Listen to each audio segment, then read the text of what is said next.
say prior to today? Thanks. We feel lucky, and we're grateful to Seamus for being there for her. And they have this wonderful relationship of love and respect. I mean, I've seen that over now almost a year. I'll just feel better once I eat. Yeah. So when's the last time you took your medicine? And it seems like the disease is not a part of the picture. Maybe the disease, this experience brought them closer together. And it's wonderful to watch as a parent.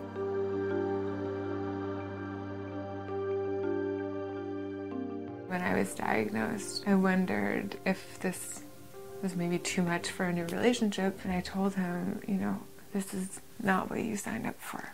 I also don't want you to feel like you have to stay in a relationship with me because of what's happening.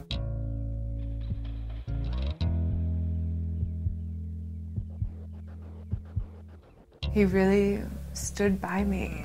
Hey, it's almost midnight and I'm coming to see you. It's pretty. He slept by my hospital bed in a cot every single day, keeping me company and taking care of me.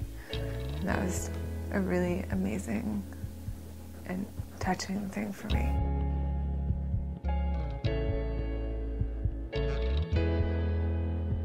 You get to know a lot of someone by traveling, they say, but if someone's unwell and you have to be there at their side, that happens and it either falls apart or it doesn't.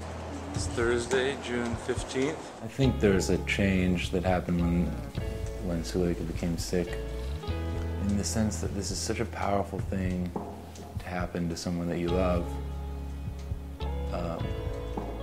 It brings such a clarity, and I think even one that can really blow people back, because in some ways, even though you got to this point for these terrible circumstances, everything's so clear. We're in a relationship of less than a year. It's brought us together, but it puts an incredible strain on both people.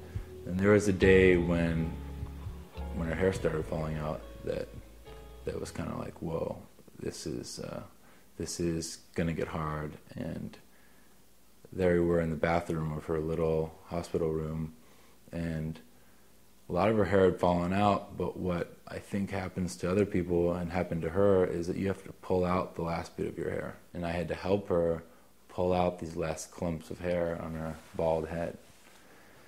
And that's, that's when it gets very real.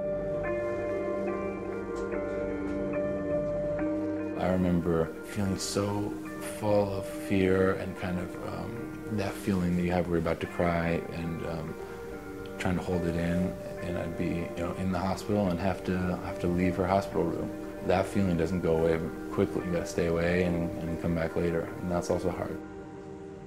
And yet I wanted to be there and she wanted to be there, and these are very difficult and kind of tricky situations to deal with. Everything from not only meeting her parents for the first time, but meeting her parents under these circumstances, a very personal, intimate, the most deeply personal thing for a family.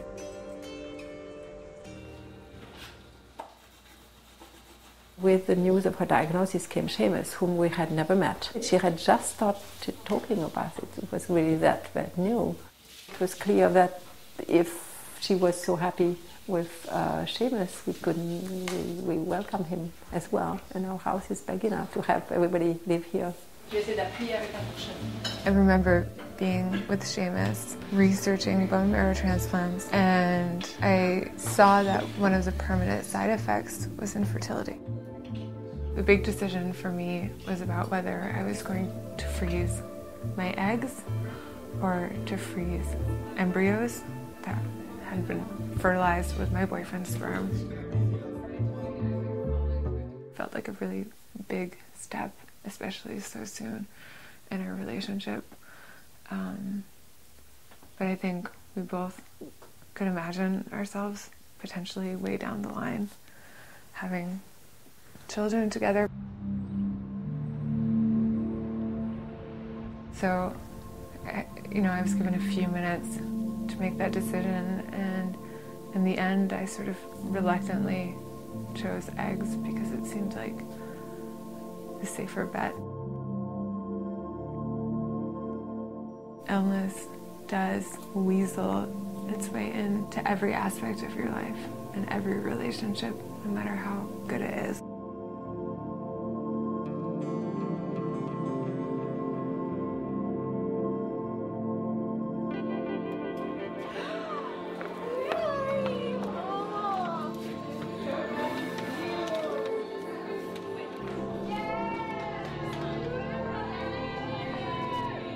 I think this relationship has helped Suleika psychologically get through this phase of the disease.